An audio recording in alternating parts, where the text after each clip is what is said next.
And when I started to understand that, my perspective on money and entrepreneurship started to change. Like, there is a risk being employed by someone else. They can cut your job whenever they want. They can change your pay pretty much whenever they want.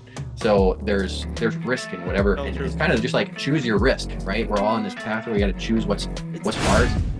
And so the first step is creating belonging. So people are never going to give you money.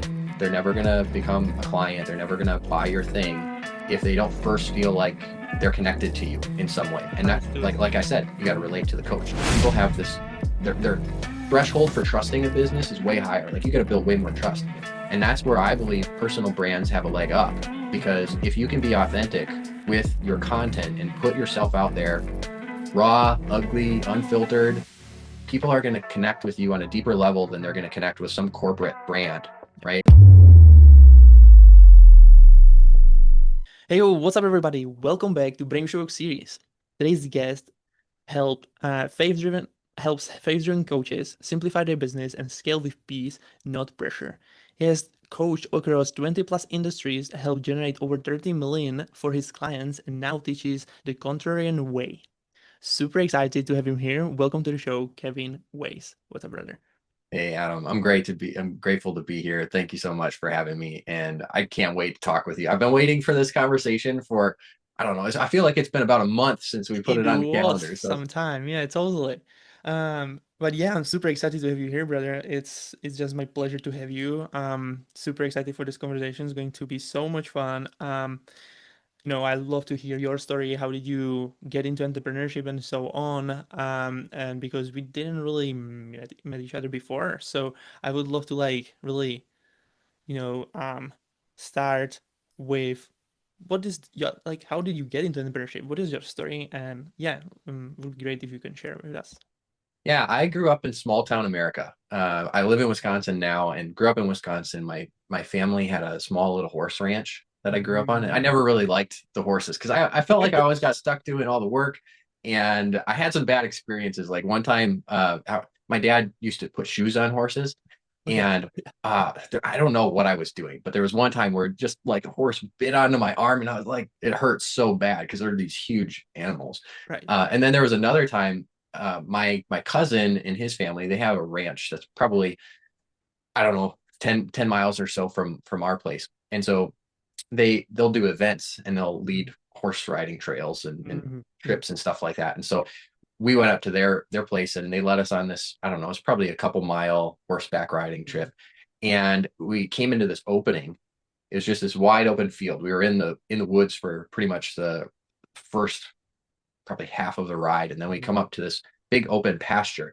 And I don't know what happened. I was probably maybe 10 years old at the time, and something spooked the horse. He just got scared. He took off into the open field, just going like all out. And I fell off, but my foot got Wow. stuck in the it got stuck in the stirrup. So this horse is like dragging me halfway across the field until my foot shook loose. And so I had some experiences like that.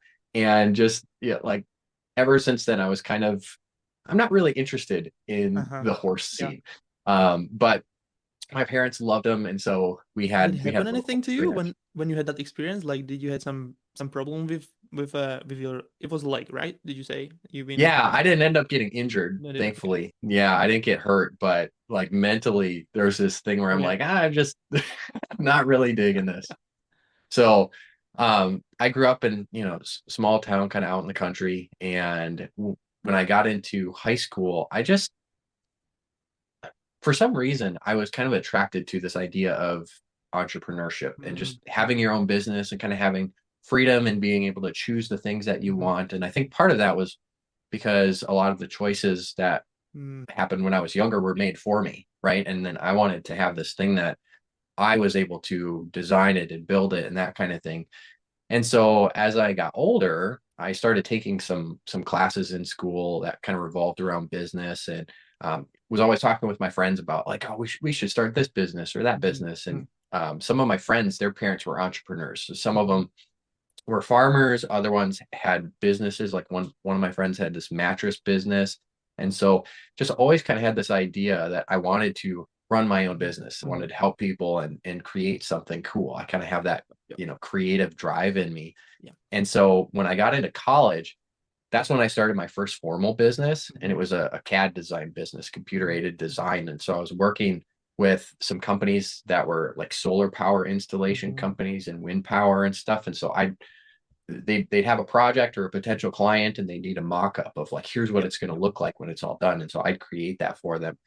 And that was really like my first taste Mhm. of Mhm. what it's like to be in business and to, have to market a little bit and do some sales and then actually deliver on stuff. And from there, there's been a lot of steps along the way. Totally. So let's go a little bit at the beginning. How, because you said that you've been handed some type of script. How does script look like for you? That's a great question. My parents both worked in, typical 9 to 5 jobs. They weren't entrepreneurs at all. So I didn't have any really look into that when I was younger. I didn't have any guidance from them on that. It was kind Mhm. of like you grow up, you get a good job. They kind of maybe wanted me to be a doctor or do something else, where you get paid well. And I think that just came from a sense of security, right? They Mhm. wanted me to have Mhm. something that was secure. And the entrepreneurial world is kind of anything but that. And another element to that, I grew up in a Christian home. It Mhm. was So we were Christian, right? Lutherans. We went to the Yep. Lutheran church. And if you're familiar with that, it's, I would say, much more traditional. Mm. And so I grew up in that setting, but I never really had a relationship with God. It was Mhm. more about performance and Yep. appeasing my parents. Like um, when I got into high school, there were different classes that we had to take, Mhm. confirmation classes to where you're actually able to become a member of the church. Oh yeah, yeah. I And had the same. Yeah, you had the completely. same. Yeah, Okay, yeah. completely the So same. I know you exactly what get you're it. talking about. Yeah, you Yeah. get it.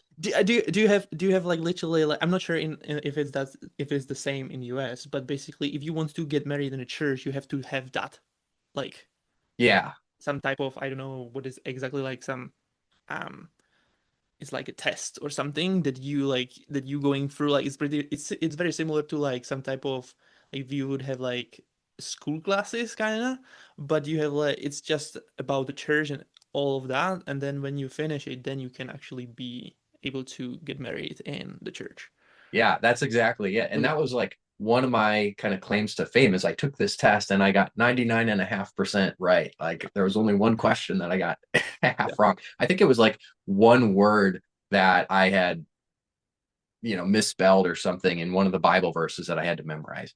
And so I was really good at the head knowledge, right? Uh-huh. Like I knew the stuff. I knew what the Bible said. I knew Mhm. kind of how the church worked and stuff like that. But I didn't have any of the heart stuff. Like my Yep. connection was not there.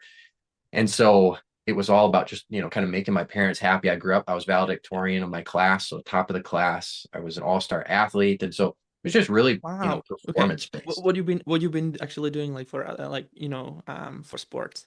Yeah, I played 3 sports. I played American football, Uh-huh. and then basketball, and then I also was in track and field. I did some of the shorter sprints, and I did Cool. some of the long and triple Cool. jumps too. So yeah, Yeah, yeah, yeah. Very, very cool. Okay. yeah. So I Are was you, very yeah, much yeah. Are you still performance doing, based. are you still playing football, like, American football or something like that? Are you still doing some sport, or are you just I'm still playing basketball. oh, Yeah. basketball? Okay. So I get up 2 days a week. I get together with probably 20 or 25 other guys at like 5 a.m. We go and play Very cool. basketball for an hour. And it's people of all different age groups and Yeah. ability levels and stuff. And so it's a good way to stay active and to have Totally. fun and just to keep doing the things that I It's enjoy. like it's impossible to be 100% like all the time focused on something, doing like, and being in progress. It's like you have to have what would be the life about? Life is not about like, because I love like I love studying like Jim Rohn and so on, like those type of people about mindset.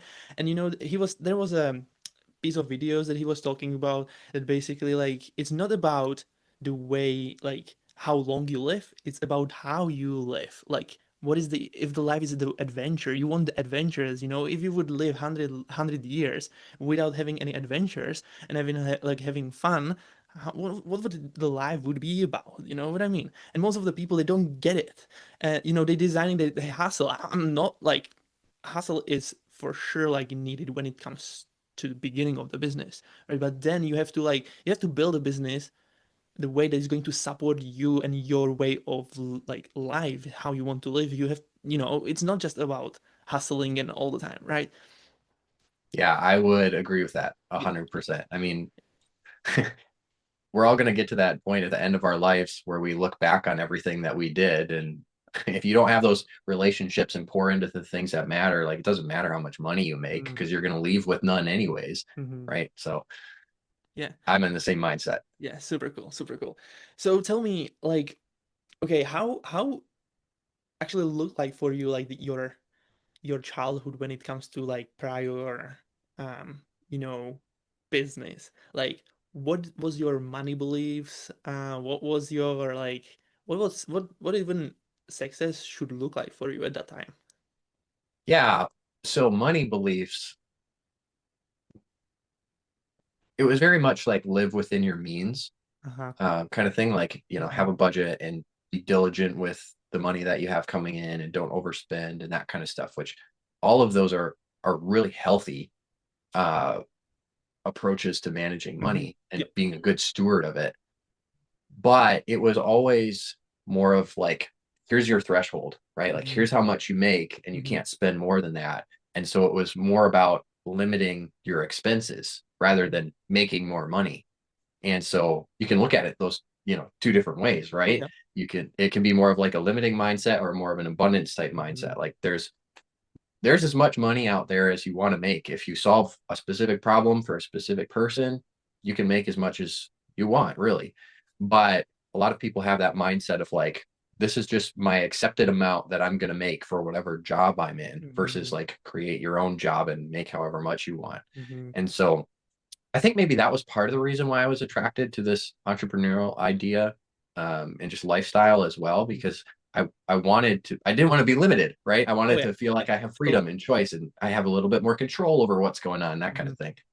So that's probably the biggest So freedom money to choose, I mindset. would say, right? For you it was like it's a big thing, like freedom to choose, right? Yeah, yeah. It's not even about the money. It's the Hmm. money's just a tool, right? It's the what can that do for you? It can Hmm. offer you the choices and the freedom to decide and Hmm. different opportunities and stuff. And also, I think from a financial standpoint, if you are consistently thinking about money, it's really easy to become obsessed Hmm. by that. Hmm. And when you become overly obsessed with money or even how to make more money, you end up losing some of that creative spark Hmm. in yourself. And that's something that I want to keep. I want to foster that. I feel we were created in God's image, and Hmm. He is the creator, right? He made the Hmm. universe, He made everything in it. He's got access to unlimited resources because He's the creator of all of them. And so, because we were made in His image and Hmm. we're naturally creators. And so, that's something that I want to be able to do. And I think that kind of ties into not wanting to be limited by stuff, that kind of thing. Yeah, yeah, yeah. When you've been a kid and see like, other people, probably parents, your close ones, really like living by those limitations that somebody else like set it up for them pretty much. How did that make you like feel when, if you can even remember that? Like, how did that make you feel when it comes to like, that you are still like, you are not free basically. You have to still be like and following the rules or so. How did that make you feel? I would say I've always felt a little bit like a black sheep. Okay. Uh, Okay. just from a family perspective, I'll give you a little insight Hmm. um, or context, I should say. So both of my dad has passed away a number of years ago, but both of my parents, before they had me, they were in previous relationships. Hmm. And so on my mom's side, I've got two brothers and a sister. And on my dad's side, I've got two brothers and a sister. Right. Yeah. And so they both had those relationships, got divorced, got Hmm. married, and had me. And I'm the only one from my two parents together. Hmm. And so I've always felt like there's, a little bit of a disconnect or maybe a little bit of resentment, because it's like really hard Hmm. my parents never got divorced, but I know a lot of people whose parents have, and just the emotional turmoil and struggle that they have to go through, I can see why some of those feelings would come about. And so I've always kind of felt a little bit like a black sheep Hmm. in my family, but also my life journey, I would say. It just Mm, doesn't look like the rest of mhm, my families. Some of my siblings are entrepreneurs. Most of them aren't though. mhm. And so it's And why would you say why did you make you that feel like that way? I've always felt like there's something a little bit different about me, not necessarily Mm, just from a like genetic mhm. standpoint, and having just one parent in common versus, full siblings instead of half Yeah, siblings. yeah. Um, but I don't even know what it is exactly. I don't think I can pinpoint it. I would just Mhm, always felt like there's this different purpose on my mhm, life and that I'm called to something specific. mhm, I know what that is now. I mhm. didn't know what that was back then. Yeah. And so there's there can be a little bit of conflict that you have, Mhm, when you're surrounded by people, especially ones that are really close to you, mm, like family, but you've got a different mindset, you've got a different approach to life. Like the mhm. conversations that you have look very different. Sometimes it's just not a whole lot of great conversation because there's not a lot of things to connect on. So true. You don't have a lot of the same beliefs. There's this other thing. This has just been coming up probably, I don't know, like 5 times in the last couple of weeks. Mhm, And I don't remember exactly what verse it is in the Bible. But I think Jesus speaks to this idea that a prophet does not have honor in his own mhm. hometown. Ooh. And really what that means is when you go back to like the people that were around you when you were growing up, Mhm, and you try and like share some knowledge or wisdom or enlightenment or something that you've gained since leaving and growing and maturing, a lot of times that's not accepted by the people who knew you when you were in diapers, right? yep, Like, yep. um, I run into this so many times, and I think that's another reason why I felt a little bit like a black sheep Mhm, is like just looked at a little bit differently, mhm. and so that's a lot of times how I feel with my family. It's just Not just alone. different. Not alone, dude. Don't you are not alone. I have this like always like when I'm visiting them, and that's like really rare because it's like it's just it's so painful like to see and try to explain something, but you can't change somebody who is not committed to it, like, or have the mindset the way that like they want to change something. They are just they accept it the way that I live in, and that's basically how it is. And I've been trying so many times to like explain them that it's like different way to actually do things, and Yeah, that everything what you basically been taught is pretty much made up. And they just don't getting it. So it's like they just like don't join some cult or something. I'm like, huh? Like, yeah, what are you talking about? You know what I yeah, mean? So crazy, right? Yeah, so I completely hear you, man. This is like it's last time when I've been there, actually, I get back to England 5 days. It took me to get back into the normal, like the way that I've been like literally like how I train myself back into the way I operate, because of the way they just been like when you spend like I've been spending time with them a lot, because when I'm visiting them, it's just once a year, maybe 2 times a year. So yeah. So tell me, like, how it was for you when you start shifting your mindset and start growing, basically, and start being more open to risk. Because for when it comes to risk, that's like this is a this is a bad word for those people, like, to use like risk. Well, like, this is like you can risk with your life. So yeah, yeah, tell me about that. man. So let me share a little bit more about kind of what my journey has looked Hmm. like since Hmm. then, and that'll give you an Totally. idea of where my mindset's at now. So when I went to school for business, that's what I studied in college, Right. economics, Mm. business management, that kind of thing. Was it that And right, was that always what you want to study, like even prior going to that school, or was yes, like wishes of your parents to go, or was your choice? that's where I wanted to go. Okay. Yeah. Hmm. So that's kind of why, otherwise I probably would have ended up studying science or, Yeah. something like that, like Yeah. a, get in something traditional that's got security Well, to you it. did the step actually. Me, I've been literally like listening them until my 18.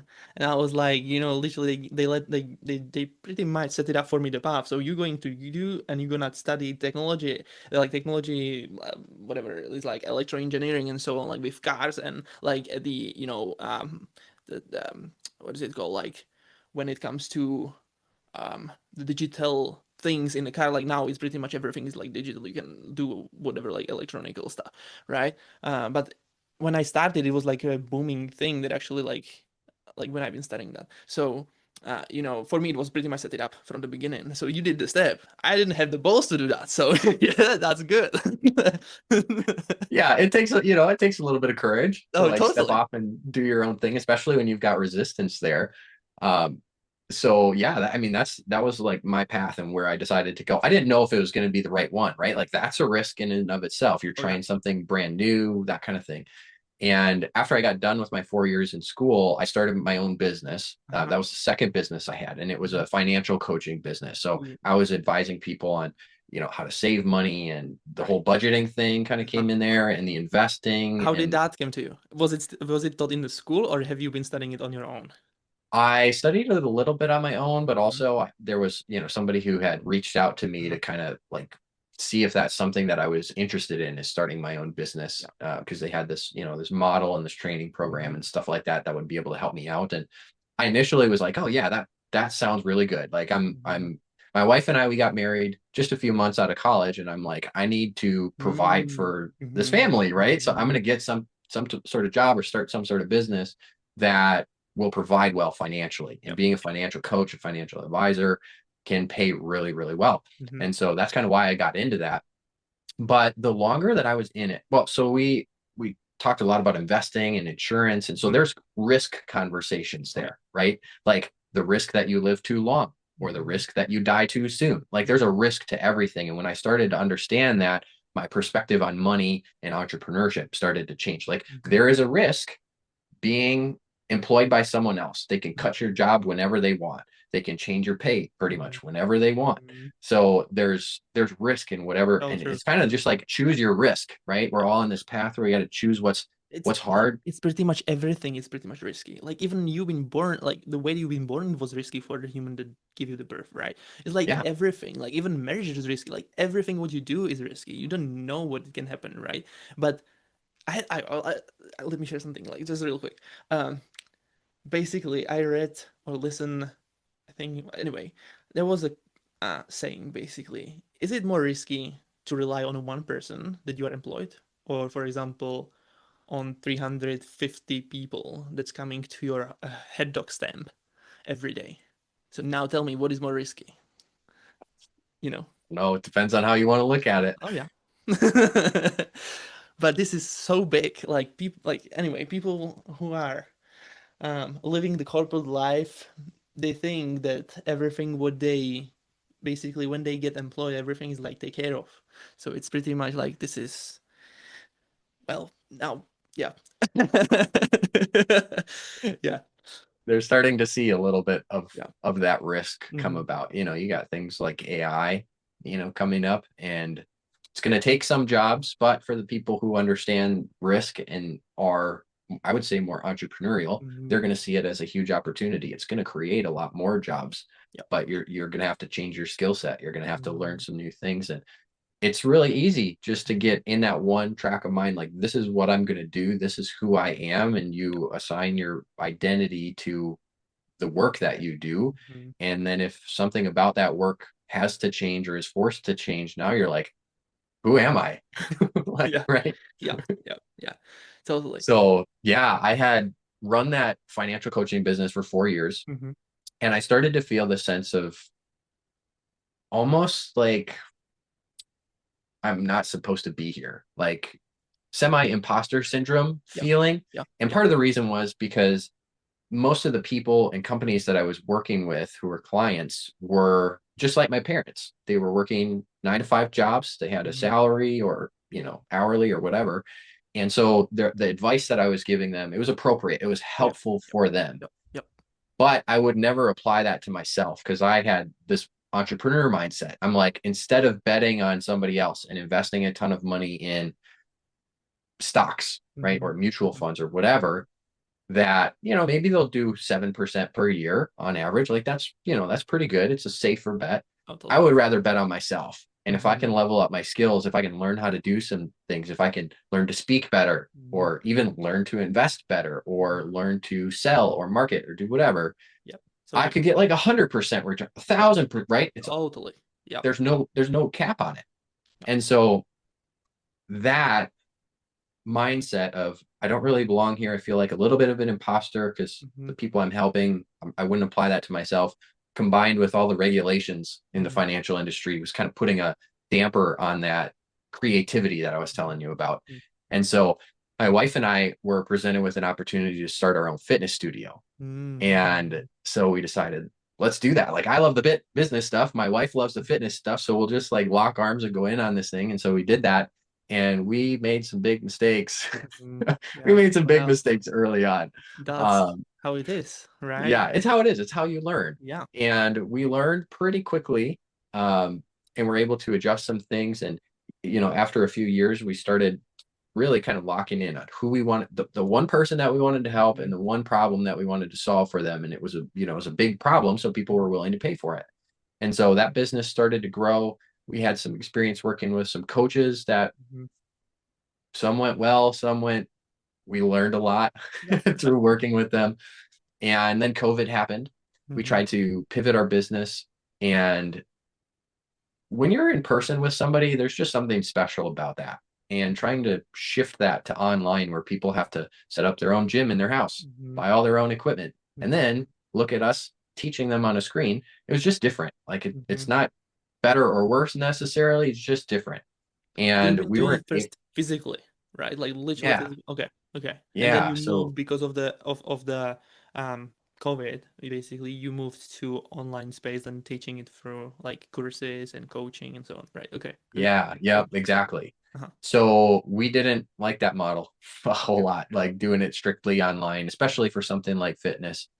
We were able to get it growing pretty quickly online. How does it differentiate itself actually? Like, when you held like when you're doing the physical type of service and the digital, like what is the difference, like if I may ask, and what is like how do you feel when it comes to shifting that strategy basically, or not even strategy, but the way that you've been actually like delivering or fulfilling the promises?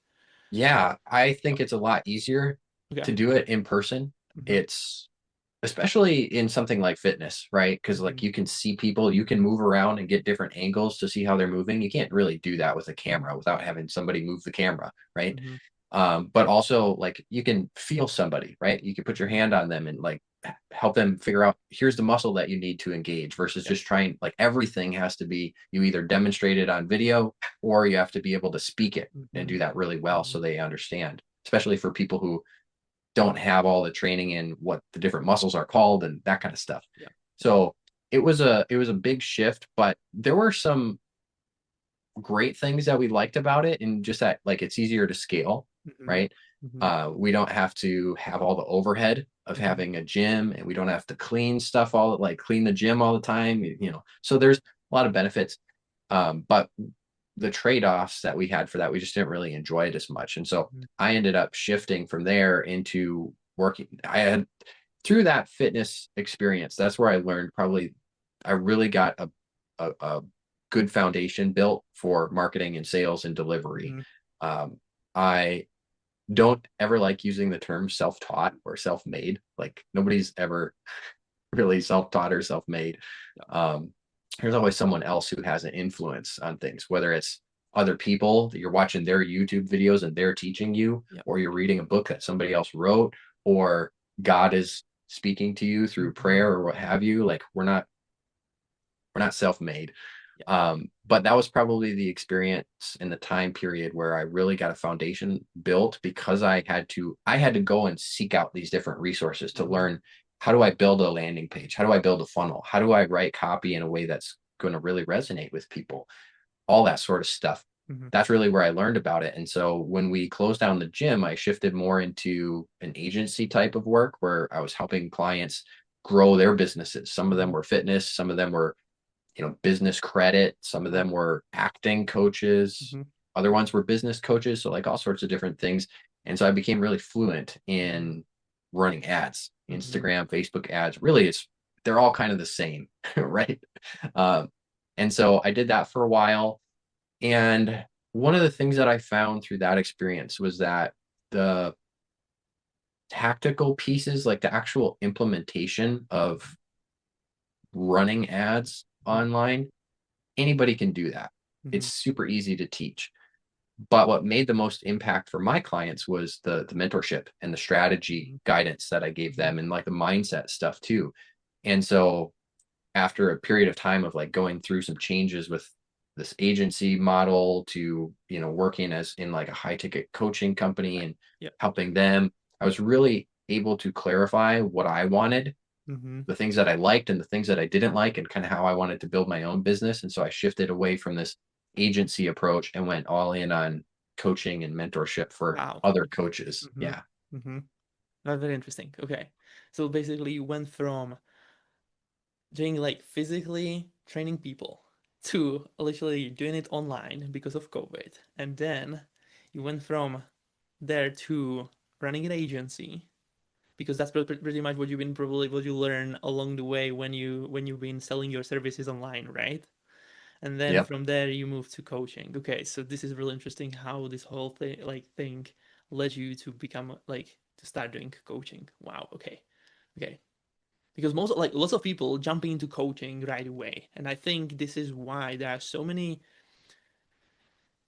not really good coaches out there. They just had some type of issue that they solved maybe once, and then they are just package it into in a way that is like, because there are lots of marketers and like isn't like, yes, for sure, like it's not super easy to like be able to market yourself, like if you know, like, but if you find a good guy and you just model it based on them, like you can really get like tractions on that. It's not like really like it's not that hard, I would say.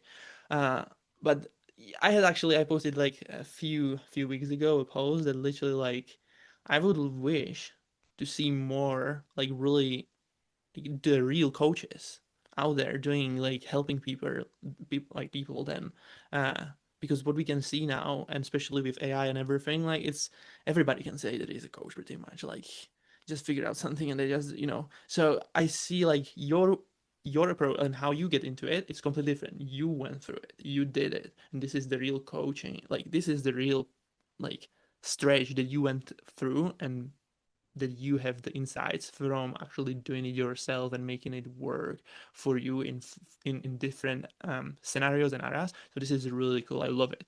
Um, and I would love to lean to into that. Um, why you like coaching? What is the why behind it? Two big reasons. Mm-hmm. So the first one, well, I just want to touch on something that you said Yeah, first. Like totally. for my path that I went on, Mm-hmm. a long time, I thought that it kind of made me unworthy to be Mm-hmm. a coach or be a business owner because it didn't look like what I was seeing online, right? Mm-hmm. You're seeing all these people who are successful and it seems like they started a business from scratch and it just like blew up and now it's this huge thing and they're making, Mm-hmm. tens of millions, hundreds of millions of dollars. And they don't always show the steps that came before that, or at least you don't see it, right? Because it's like you're jumping in on a movie that's halfway through or three-quarters of the way through, and the person's the hero now, but you didn't see all the stuff that they had to go through to get Stuff. there. Yep. And so for me, I thought that made me unworthy to Mm-hmm. be a coach because I Mm-hmm. had all these mistakes, but I didn't see all the mistakes that everybody else was Mm-hmm. making. Mm-hmm. And what I realized was that those mistakes are probably the most valuable things that I can use to share with other people so that they can avoid them or they can Mm-hmm. learn from them. And some coaches learn through experience, right? There are some people who they don't have to have any type of formal education and Mm-hmm. they can be a really good coach because they Mm-hmm. have gone through it, they've made the mistakes, they've learned the lessons and they can share those. And there are other people who go through more formal education. Like here's how to be a coach, here's how to focus on the psychological triggers or to get down to the deep why or to help people change their behavior and habits and stuff. And for me, I've got both of those. Mm-hmm. My wife and I did some nutrition coaching. We got a nutrition coaching Mm-hmm. certification, but it's psychology based, it's habit based, and a lot of Mm-hmm. mindset stuff. And then I've got this whole journey that I went on to get where I'm at. And so, um, the other thing that I think I wanted to touch on was this idea of AI and like anybody Mm-hmm. being able to say that they're a coach and they can come up with copy that sounds really, really interesting and potentially helpful, but also why it's kind of dangerous Mm-hmm. for the people who actually want to be helped. Mm-hmm. And I've found that there are really three things that you want to look for in order to figure out if somebody is one, a legit coach, Mm-hmm. but two, if they're the right coach for you.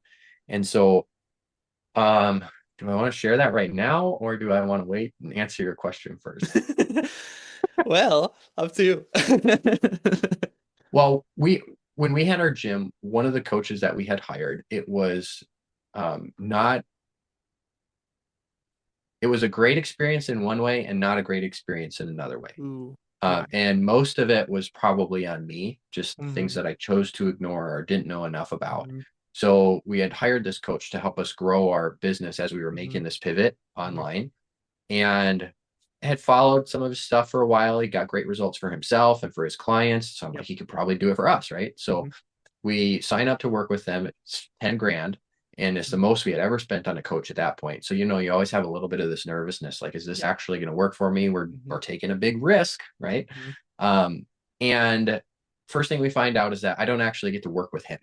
Mm-hmm. Like I, see his ads and watch his videos and stuff, but I don't get to work with him. He delegates me to a different coach on his team, which Wow. that's one model, right? It's a model that people have. There's not necessarily something wrong about it, but my approach is if you build a relationship with me through my content and you learn about me and you resonate with me, you probably want to work with me. So I pursue my business more as like a discipleship model. Like we're working together on this. I'm not going to hand you off to somebody else and you're Yep. never going to get to Right. talk with me except for maybe like one question That's on a that's Q&A. why you building personal brand, right? Like, Exactly. Yes. So that was one of the things that I wish I had known. They didn't really make it that clear mm-hmm. on the front end that that's what was going to happen. But we decided to move forward with it anyways, right? Like we bought into this thing, we're committed. And so they give us a bunch of systems and stuff that we implement. And within that first month, we made our $10,000 back and then some. So it's like the Mm-hmm. systems work, Mm-hmm. but we did not feel aligned with it. Like there was this uneasiness with the Mm-hmm. process that we were using to get clients and then also to deliver to them, and Mm-hmm. it didn't fit. Not that there was something bad about it, but it Yep. did not align with us.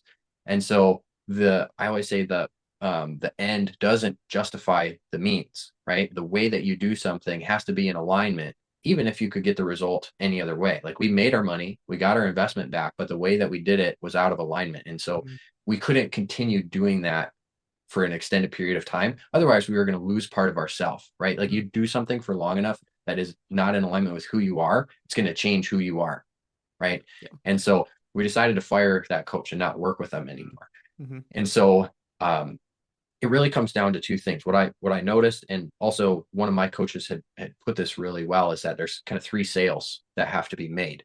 Mm-hmm. The first one is if you're getting a client, they have to know that you as a person Mm-hmm. are the right coach for them. Like Mm-hmm. me and you on this call, like there's some synergy, right? Like Yep. where the energy is high. You got to feel like that when you're hiring a coach, not something like I don't really connect with this person at all. They're completely different from me. They got different values. And this coach that I hired was more of like a bro coach, like, just kind of Wow. arrogant, Yep. know-it-all-ish, that kind of thing. And I ignored that. I was Mm-hmm. only focused on the result that he could get us, and I didn't really care about his personality and stuff. Mm-hmm. And so that was on me. I should have paid attention to that and listened to that, inner voice saying this probably isn't the right fit. But that's the first thing, right? Like they got to buy you and be able to connect with you. The second thing is whatever process that you use, the how essentially, it has to be something that fits for you. Like I could Mm-hmm. see myself doing business that way and feel really good about it, like feel Mm-hmm. great, like it's aligned. This is how I would do things. And in that scenario, we didn't, right? We Mm-hmm. didn't. And that's why we But you left didn't working with like you them. haven't seen that before? That you started with, like, working with them or No, it was the whole process was completely unknown uh-huh. to us, really. Uh-huh. And that's why I'm all about, I want to give you as much information about how I do things as I can, Yep. so that you can decide this is going to be a good fit for me or not. Like, Mhm. I don't want to have to do that on the back end or give somebody an experience like I had. So I just put it all out there. Mhm. And then the third thing is like the actual offer that you're buying. So the Mhm. person's a good fit. The way they're going to help you get results is a good fit. And then the offer itself, like how are you going to work together, has Mhm. to be a good fit. And that Mhm. kind of goes back to that. Are you being delegated to a different coach, or are you being discipled by the person that you kind of built this relationship with? Yep. So those are the three things that I learned, and it Mhm. completely changed the way that I look for coaches. And Mhm. now every coach that I hire, like I just got back like a week ago from a trip to Bali with a coach that I work with, and just feel totally in alignment Mhm. in many, many ways with Yep. that person. And the experience has been way better. Mhm. Very So interesting. Okay. This is cool. Thank you for sharing that because this is for sure it's super helpful. Um, because either way, I have already I have my coach, especially specifically for the parts that I'm suck at, and which is like I always been super bad at like communication and so on, especially when I'm not native speaking. Like English is my first second language. So that was like big struggle of mine, and then so I hired a sales coach basically to help me figure out the way how I should communicate and create that all like piece together, right? Because I'm like more of the person that I love marketing, I love funnel building, I love like geeking out on AI stuff, technological stuff. I kind of get it from the young age, like probably how I've been like during this like when going through the school, but I think it's something from really my young age. I always love to be on the computer and do some stuff. Like I'm like super like I love like just hanging out on the computer and just building something like and figuring things out.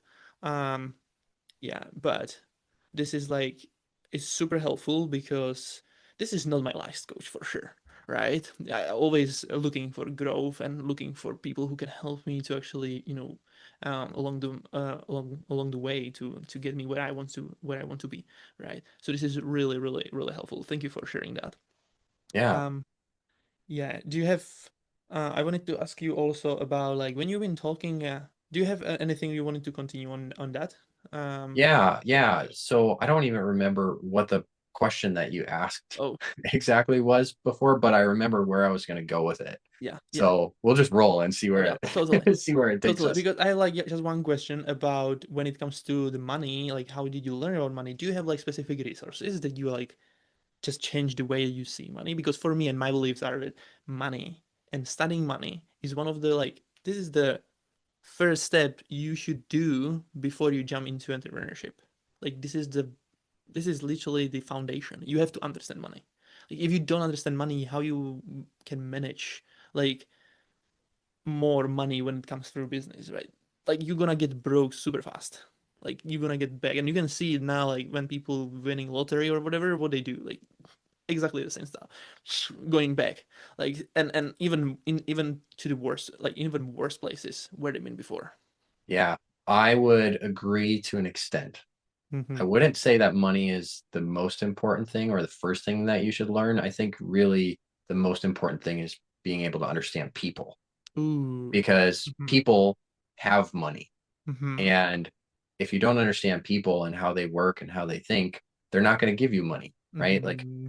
and this is actually a really good segue into what I was going to share, Mm-hmm. because there are lots of ways to do business, right? You can be an e-commerce expert or Mm-hmm. sell stuff on Amazon, or you can be a coach, or you can run an agency, or you can do a million different things, right? There Mm-hmm. are so many different models to running a business, but you have to find what works best for Yeah. you.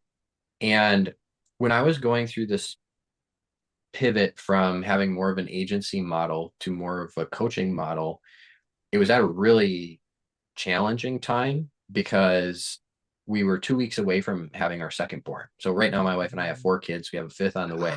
Congratulations.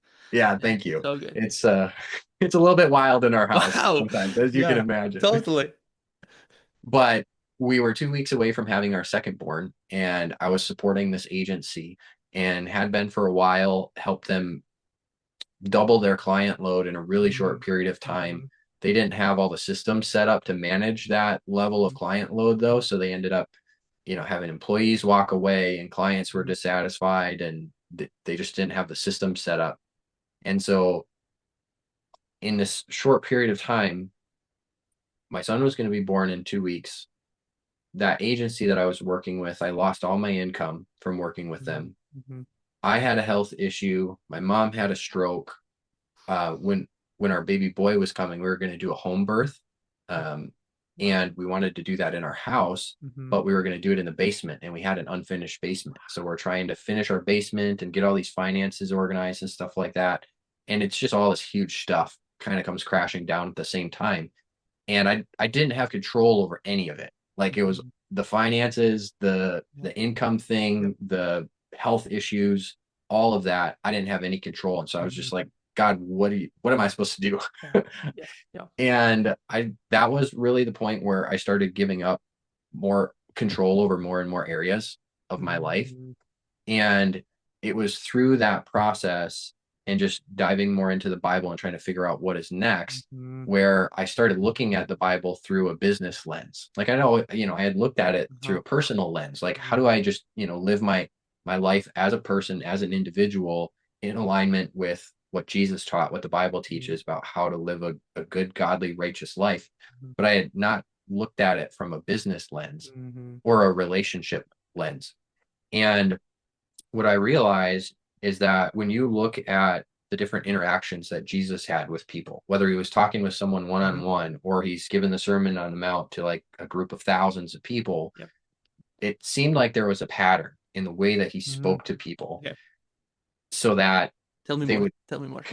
so that they Yeah. would Yeah. connect with them and then be open to hearing what he had to say Ooh, and then okay. ultimately make a decision on Uh-huh. whether or not they trusted it and wanted to follow him. Mm-hmm. And that's the process that my entire business model is made off of, Ooh, from okay. marketing, sales, and Yeah. delivery. And also, so that's kind of like on a macro level. And Uh-huh. then on a micro level, pretty much all of my messaging, like Uh-huh. my YouTube videos, my Facebook posts, my emails, Yep.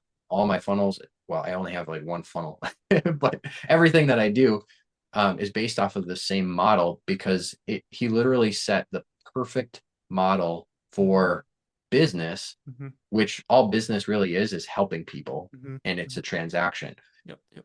And so I'm going to give you like a mini master class if that's okay. Yeah, totally. Just break the secret. Like what? Like one funnel. Okay. What is the funnel? What is the type of Okay. the funnel? Yep. So the contrarian way, it's not a specific type of funnel. Like there's Uh, one funnel that I use, Yep. but it can be applied pretty much to any type of funnel. It Mm-hmm. works really well in coaching and transformational type settings. And so the first step is creating belonging. Mm-hmm. Mm-hmm. So people are never going to give you money.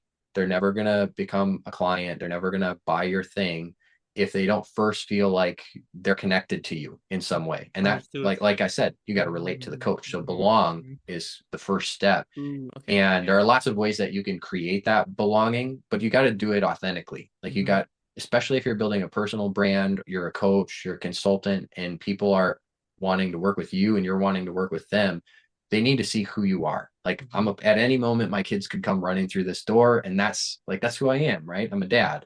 That I'm a Christian. I grew up in a small town. I've got kind of these like, core values that I grew up with, and some of them changed along the way and that kind of thing. And so people have to know you. They have to feel like they belong. They have to feel known and valued and loved before they're going to open their ears to hear anything else you have to say, right? Like you Mm-hmm. got to build that connection, Yeah. build that initial bridge. And that's what marketing is. Mm-hmm. Marketing is all about building that connection with them and Yeah. helping them to take their guard down, especially in today's day and age, like with AI and all that stuff. People have this, their threshold for trusting a business is way higher. Like you got to Yeah. build way more trust. Yeah.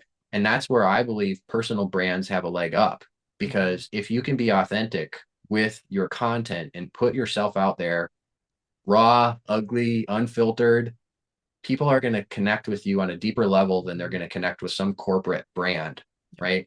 Totally. So creating that belonging through your marketing is really the first step. And that's what Jesus did. He would connect with people and make them feel seen and known and loved and just like look at them in their eyes and the Mm-hmm. connection that they made, like, whew, you could feel it, Yeah. right? Yeah. Yeah. The second step is believe. Mhm. That's about sales. It's about Mhm. not selling your product or your service, but about selling an idea or Mhm. shifting a belief. Mhm. And there were a lot of scenarios where pretty much, like I said, pretty much every interaction that I read about throughout the Bible, that was like the core next thing. Jesus was presenting someone with a truth, and they had to choose whether or not they believed it, Mhm. right? Mhm. Mhm. And that would kind of determine what happens after there. And so, practically speaking, in business, it comes down to a lot of things that, people are familiar with. Maybe you get testimonials, maybe you do a case study, maybe you do a demonstration or like display or teach something, but also some less practical ways, Mhm. right? Like being honest, not using manipulative sales tactics like Mhm. false countdown timers, or like spots are running out when they're really not, or like all these different things. Yeah. Some businesses are completely built off this idea of manipulating people into getting them to say yes.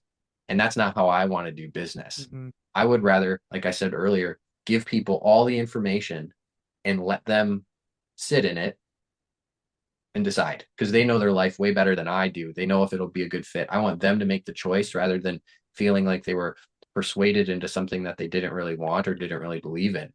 And that's where Jesus, God gives us free will.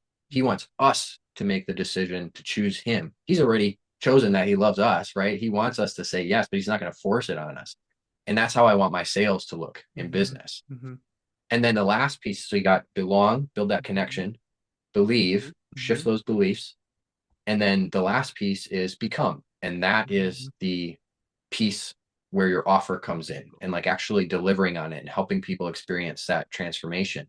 Mhm. And you can see that when Jesus says, follow me, like Mhm. leave your father and mother and follow me.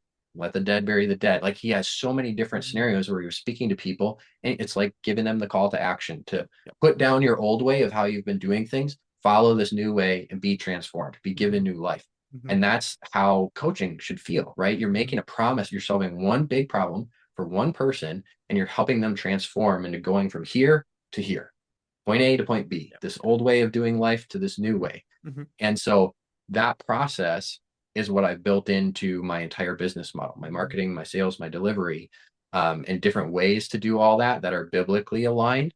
And then also, like I said, on more of a micro level, you put a Facebook post out there. The first thing you need to do in order to get people to read the rest of your post is to connect with them somehow, Mhm. right? Mhm. Then you need to shift some beliefs, whether it's Mhm. just telling them a falsehood and then a truth, or using a story or a parable to do that, or Yep. something else, right? You shift this belief, and then you have some sort of call to action to become, right? Mhm. To take a step towards wherever direction they want to Whatever you go. think. Yep. Yep. Yeah. So that's that process. And that's why I said, I think relationships are more important Mhm. than money, Mhm. because you don't get money without relationships. So Not that true. money is Yeah. something that, we're just in it to get this. We're Mhm. really in it to help people, and money is the tool. It's the byproduct of doing great work.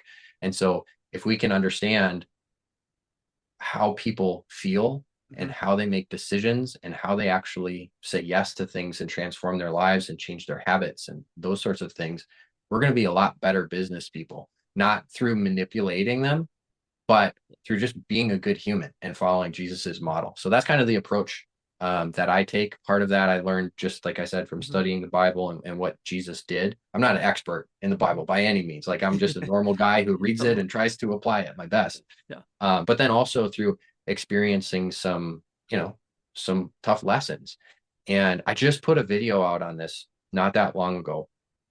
Um, there's one rule that I follow Mhm. in business, in everything that I do in business. Um, and it wasn't until like uh, just this past week when Yep. I really Okay. solidified it. Uh-huh. Um, I was at this mastermind in Bali, and it just like it clicked with me. I'm like, oh yeah, that's what I've been doing the whole Uh-huh. time. Uh-huh. Yep. And Very it's interesting, right? Yeah. it's the golden rule Mhm. that Jesus said in the Bible. If you're not familiar with it, he said, do unto others as you would have them do unto you. Ooh. So that makes a lot of sense Mhm. when you're thinking about just like how you interact with a spouse or a Mhm. friend or Mhm. a sibling or whatever. Like you want to do things to people the way that you'd want them done to you, right? You want to be nice, you want to be kind, you want to tell the truth, you want to be honest, that kind of stuff. From a more like values standpoint, Mhm. right? But The word do means a lot more than that. Like, what Mhm. are some things that we do when it comes to business? We market. So market to others the way you'd want somebody to market to you. Mhm. Sell to others the way you'd want somebody to sell to you. Mhm. Make an offer to others the way you'd want somebody to make an offer to you. Deliver on your offer or your product or your service in a way you'd want somebody to Ooh, do it for yep, you. yep. Speak to them in the way you'd want somebody to speak to you. Like, just switching out that word do for anything that you actually do helps make it so much more practical. And so Mhm. that's literally the only rule that I follow in my business.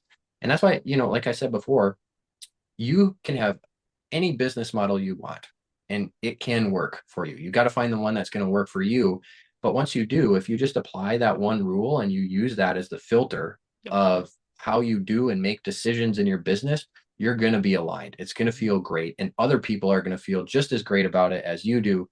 And I think that's really the key to building a business that's not only impactful and full of Mhm. purpose, but is also very profitable and supports your lifestyle rather than you building a business that you're a slave to. Oh yeah, yeah, totally. So so good. Thank you so much for sharing that. This is so much value.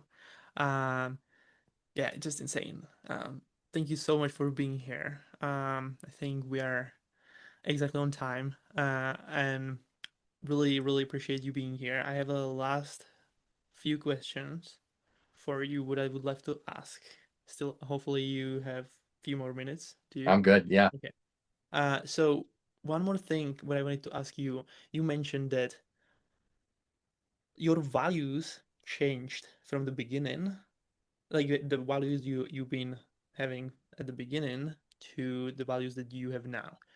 How did it change? What changed for you? that's a good question. Like I said, when I got started with the financial coaching company, initially I was in it for money, right? Mhm. Like I knew I needed to help people, but my primary focus was being in it for the money so that I could provide for my family and provide the lifestyle that we wanted. Now it's a lot more of just helping people. Like our fitness studio, we didn't make a penny. We didn't take a penny out of the business for the first 2 years that we ran it. Like it was a labor of love, like a true labor of love. We did not pay ourselves from that business. And so that I think, marrying my wife and giving my life to Jesus had a lot to do with that transition and that change. That's probably the biggest one that has changed is just loving people and wanting to help them and also just share what God has done for me in my life in hopes that it will inspire them to do the same and give their life to Yeah, God. yeah, So those are really the biggest values that have changed. yeah, yeah. This is, when you mentioned a relationship, like business is pretty much the whole business module or whatever, how we gonna call it.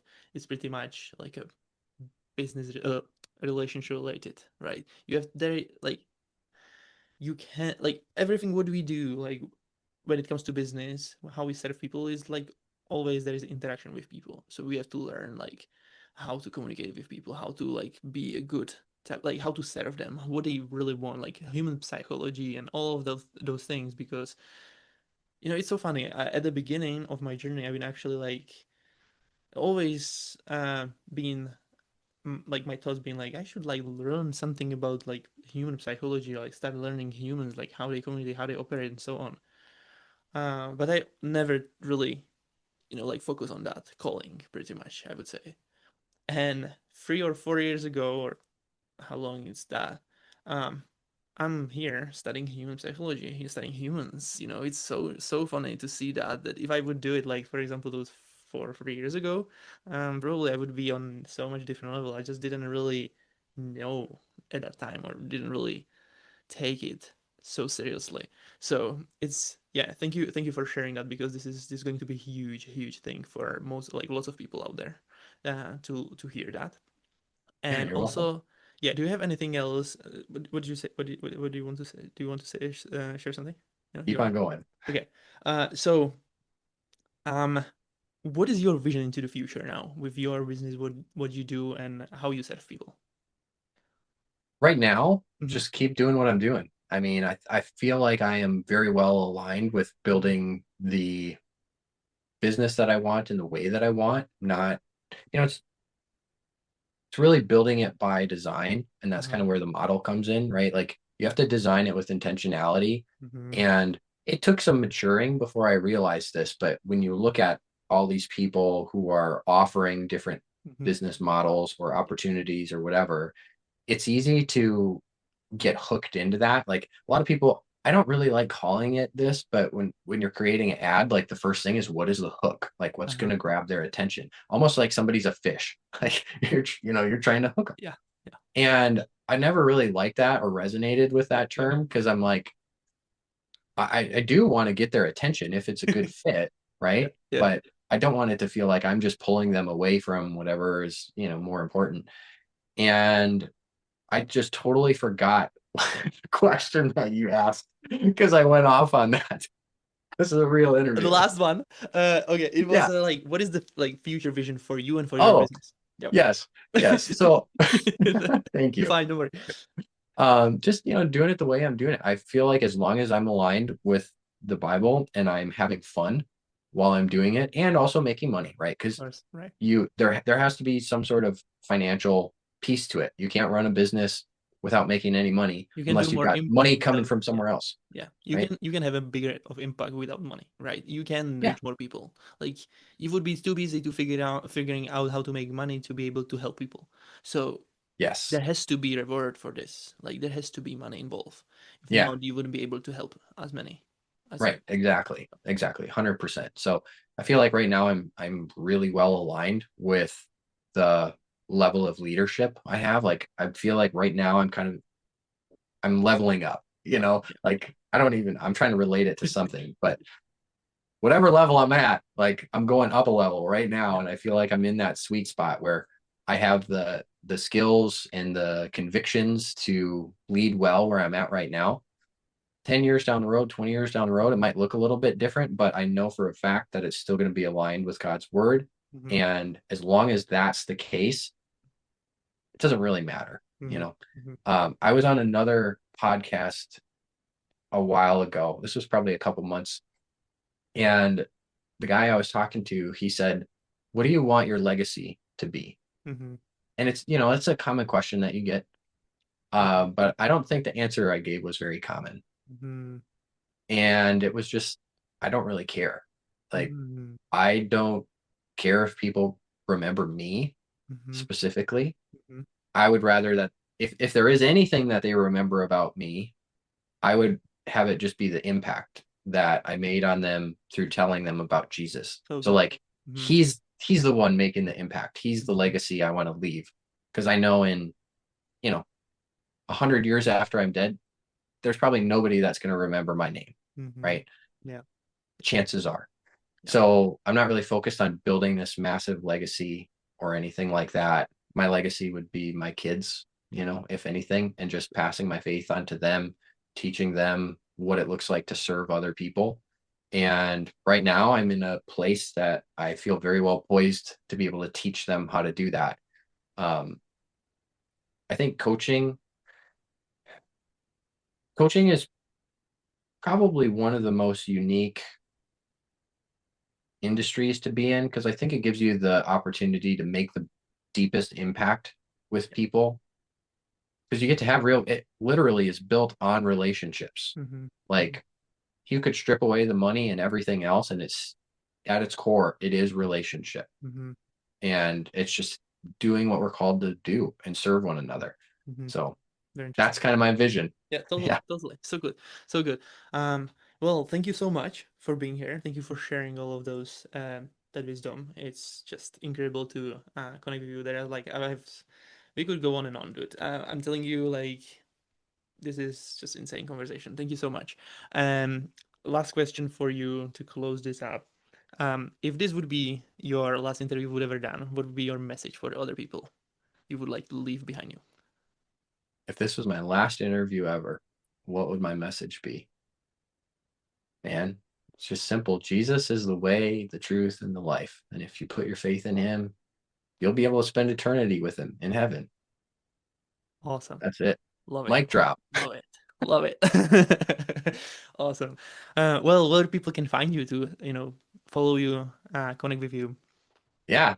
I'm on Facebook. That's kind of the core platform that I'm on right now. I'm on YouTube as well. So I'm always trying to put out valuable videos, teachings, stuff like that.